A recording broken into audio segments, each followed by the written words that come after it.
আসসালামু আলাইকুম, welcome back to my channel. আজকের ভিডিওতে দেখাবো কিভাবে নেহারি দিয়ে হালিম তৈরি করতে হয়।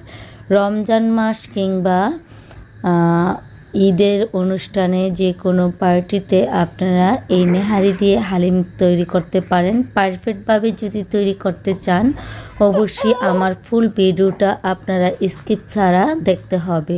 তাহলে দেখতে থাকুন আমি কিভাবে নেহারি দিয়ে তৈরি করে নেই মজাদার হালিম। তো আমি এখন এখানে একটি বড় ধরনের প্রেসার কুকার নিয়েছি। আপনাদের কাছে প্রেসার কুকার না থাকলে সেক্ষেত্রে আপনারা বড় হাঁড়িতেও বসিয়ে নিতে পারেন, তবে সেক্ষেত্রে একটু টাইমটাকে মেনটেন করতে হবে। আমি বলে দেব কত মিনিট টাইম ধরে এটাকে কুক করতে হবে। তো আমি এখন নেহারির মধ্যে দিয়ে দেব আদা রসুন পেস্ট একসাথে।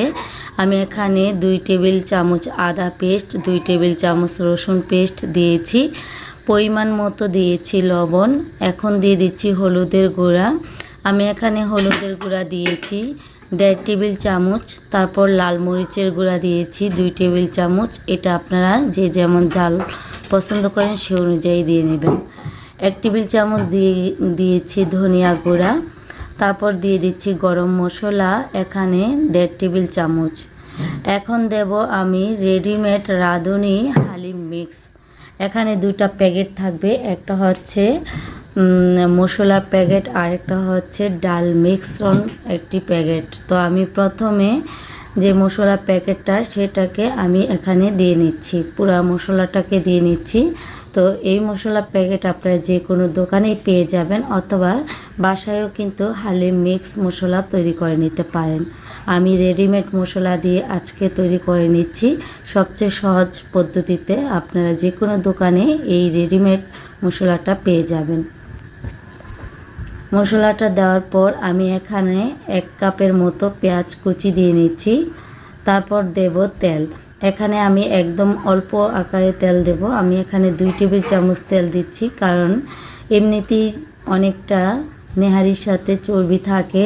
আর সবচেয়ে বড় কথা হচ্ছে আমরা যেহেতু নেহারিটা পারফেক্টভাবে হয়ে আসবে তখন কিন্তু আমরা এটা বাগার দেব, সেক্ষেত্রে আমাদের তেল ব্যবহার করতে হবে, তাই তেলটা একটু বুঝে দিতে হবে। তো আমি এখানে তেলটা একটু অল্প পরিমাণ দিয়েছি। তারপর আমি গোটা আস্তা মশলা দিয়ে দিয়েছি কিছু। এখন আমি পানি অ্যাড করব। আমি এখানে পানি দিচ্ছি 2 লিটার। তো আমি এখানে কোক কিংবা 7 আপের বোতলে মেপে তারপর 2 লিটার পানি ইউজ করছি। অবশ্যই কিন্তু 2 লিটার পানি দিতে হবে। এখন চুলায় বসিয়ে দেব। পানিটা দেওয়ার পর আমি একটু হাত দিয়ে ভালো করে মাখিয়ে তারপর চুলার মধ্যে সরাসরি বসিয়ে দেব। যেহেতু আমি প্রেসার কুকারে বসিয়েছি সেই জন্য আমার এখানে 1 ঘন্টা থেকে অথবা 10 মিনিট একটু এদিক সেদিক হতে পারে। তো আমি 1 ঘন্টার জন্য বসিয়ে দিচ্ছি। যদি আপনারা চুলাতে বড় হাঁড়িতে বসাতে চান সেক্ষেত্রে আপনারা কমপক্ষে 2 থেকে 3 ঘন্টা কুক করতে হবে। তো প্রেসার কুকারে আমি বসিয়েছি প্রায় 1 ঘন্টা হয়ে গেছে। এর ফাঁকি আমি এখন ডালটাকে মেরিনেট করে নেব পানির মধ্যে। তো আমার মশলার প্যাকেটের সাথে যে ডালটা মিক্সন ডাল ছিল সেটাকে আমি ফুটন্ত গরম পানিতে মিক্স করব। তাই একটি বাটিতে একদম ফুটন্ত গরম পানি নিয়েছি, তার মধ্যে মিক্সন ডালটাকে দিয়ে সাথে সাথেই আমি মিক্স করে নিচ্ছি পানির সাথে।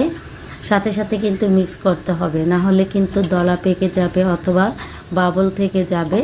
তো সাথে সাথে মিক্স করে আমি 20 মিনিটের মতো অপেক্ষা করব। 20 মিনিট পর আমি আপনাদেরকে দেখাচ্ছি আমার নেহারিটা কিন্তু এখানে পারফেক্টভাবে কুক করা হয়ে গেছে। এর মধ্যে আমি এখন ডাল মিক্সনটা দিয়ে দেব। এখন নিচ থেকে একটু ভালো করে নাড়াচাড়া করে নেব।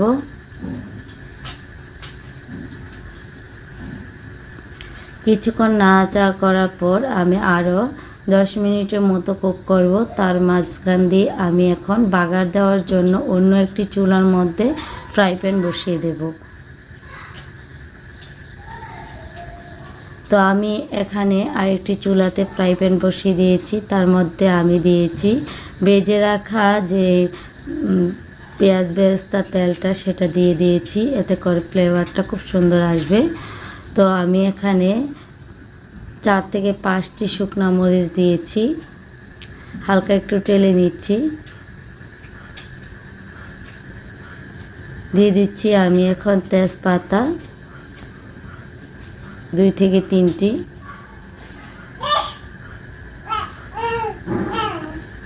এখন আমি পেঁয়াজ আর রসুন কুচি দিয়ে নেব।